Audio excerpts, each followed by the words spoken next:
Good afternoon, everyone. You're on live with Miss Vincy, baby.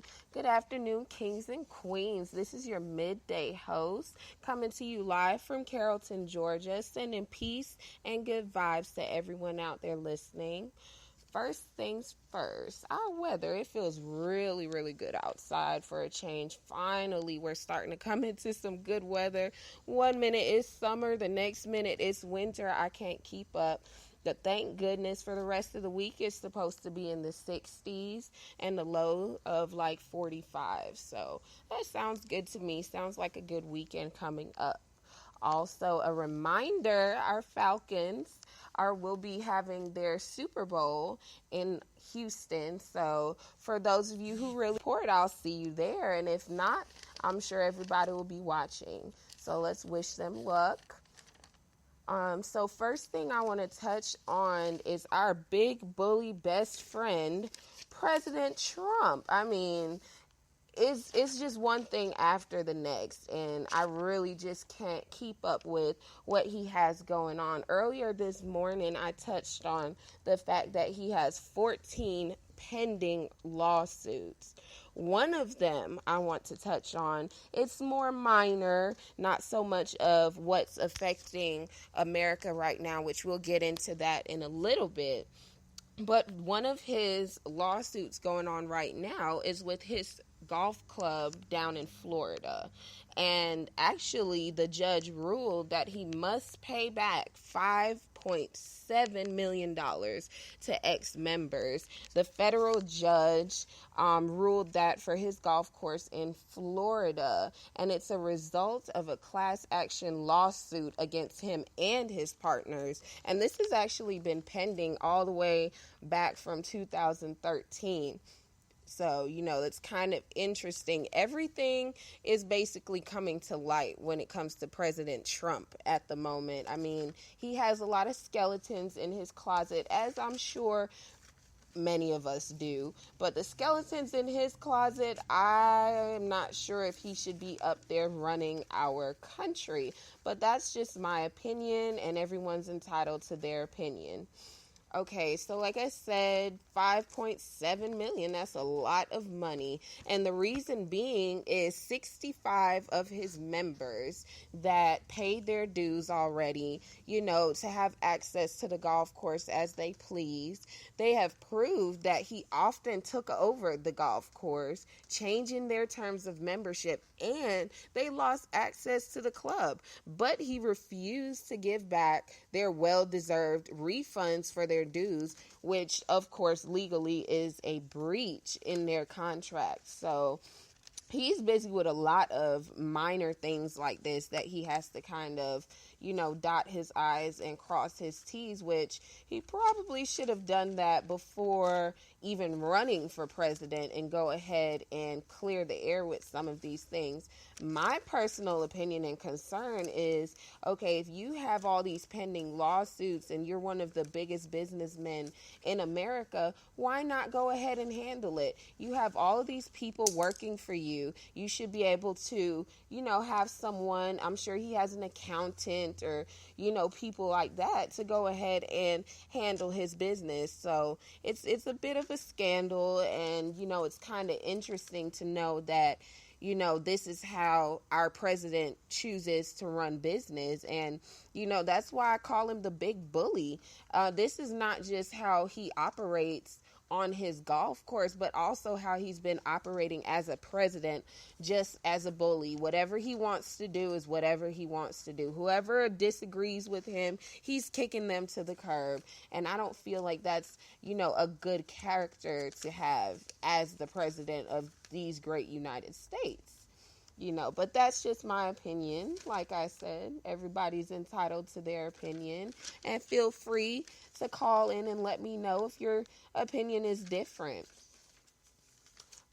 Touching back on the Muslim ban that's going on right now, affecting, like 7 Muslim nations.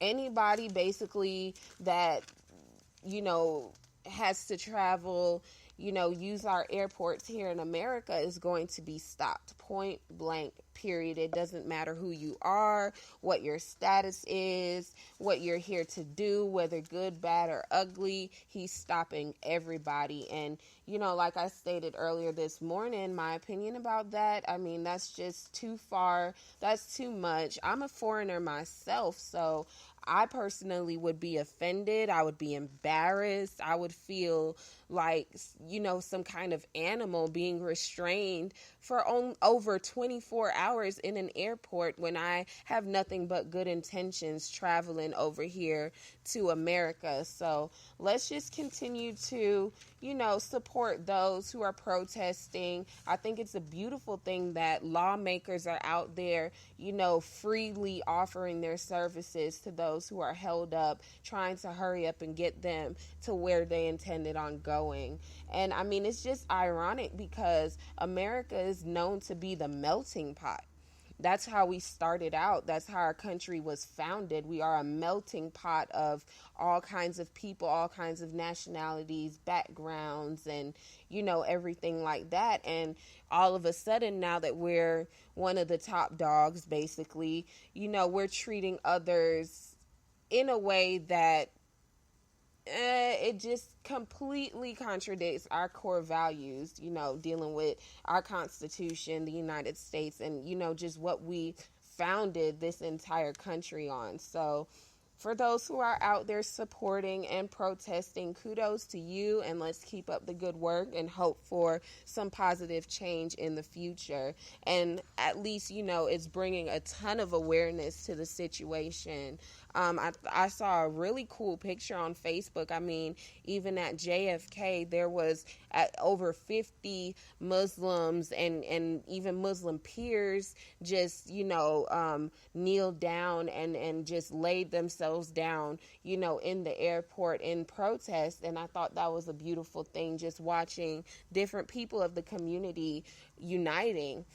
One point that I wanted to make as well, for example, Albert Einstein, one of our, major people here in the United States. He's all in our history books and everything, one of the great ones, coming from the United States. And he himself was a refugee. So imagine if we had the president we have today years and years and years ago, we wouldn't even have Albert Einstein himself. So that's something for us to think about even when we form our opinion on whether or not this Muslim ban, makes sense to do or not. And, even as we speak, the senior State Department officials confirmed that they have submitted this Muslim ban to management. So, people in the Senate, people, just Republicans, Democrats, everybody are pulling together and trying to see what we can accomplish as a people to kind of, address this Muslim ban and make changes, where they're obviously necessary. So let's just keep that up and, contact me if you guys want to know of any protests going on that you could possibly also be a part of. But like I said, our president, in my opinion, just the way he operates in every aspect from, his campaign to, him becoming president. I mean, just his first week of being president, it just seems like, a big bully in high school or something. And I completely disagree with that sort of thing. And also people in other nations are disagreeing with that as well, which is hurting America as a whole. And I hope he considers things like these when he makes, more decisions in the future. For example, Iran is currently testing a nuclear bomb. That's scary. I mean, we haven't dealt with anything nuclear in forever now, and nobody likes to hear that word. Nobody likes to talk about it, but that's what's real. And like I said, this is the real news, and that's what's real. That's what's going on right now around us. They're currently testing a nuclear bomb. And, he has to keep in mind, it's one thing to be making executive orders that you feel like are in the best interest of America, but it's politics involved as well. You have to be careful, very careful as a president to not offend every country around you. That's not good for any of us. It's not good for your presidency. That's not good for his numbers, his popularity, or anything at all. It's just not good, period. Like one of the Senate members was saying, there's good decisions, there's bad decisions, there's neutral decisions, and we're not going to like everything, but most decisions presidents make are pretty neutral. You're going to have some Republicans that disagree, you're going to have some Democrats that disagree, but in general, decisions need to be pretty neutral and in the best interest of not only the citizens of America, but also the surrounding countries, the countries that we associate with, the countries that we don't, want to disturb. We don't want to become the most hated country or anything like that. And I feel like that's the direction we're headed in, because all of these orders and decisions being made, in my opinion, is based off of hate and not love. Is based off of hate and not business, as he should be making decisions as a president. So let's just hope for some positive changes in the future. Let's continue to protest, get out there, vote when it's necessary, make yourself aware, become more aware of what's going on around us, get educated, on what people have the power to do, what people don't have the power to do, and let's move forward from there and take back control of our country as we have done in the past. The next thing that's, being affected by the way Trump is deciding to handle things is a former deals that we have with China. As we all know, we owe China still to this day a good bit of money. So it's not just tax, it's not just, the debt within the U.S., but it's also debt that we owe to China. And China now, we're at risk of, some of our deals because they're not agreeing with the way Donald Trump is handling things. They dislike our president highly at the moment. And so that's definitely not a good thing for everybody, whether you're rich, poor, or middle class. So let's hope that that doesn't continue to go downhill. Hopefully the deals that we have going on with China at the moment will continue to grow and help America. And hopefully we can, within the next several years, get this debt wiped out in a way that it's not affecting families and in a way that it's not affecting, politics and how we are dealing with other countries. Also, like I was saying with the nuclear bombs, President Trump is actually urging the Senate Majority Leader Mitch McConnell to use the nuclear option if the Supreme Court nominee Neil Gorsuch is held up. So, like I said, he seems to be really pressed about, getting our nuclear weapons and testing them and this and that. And I mean, that's just terrifying.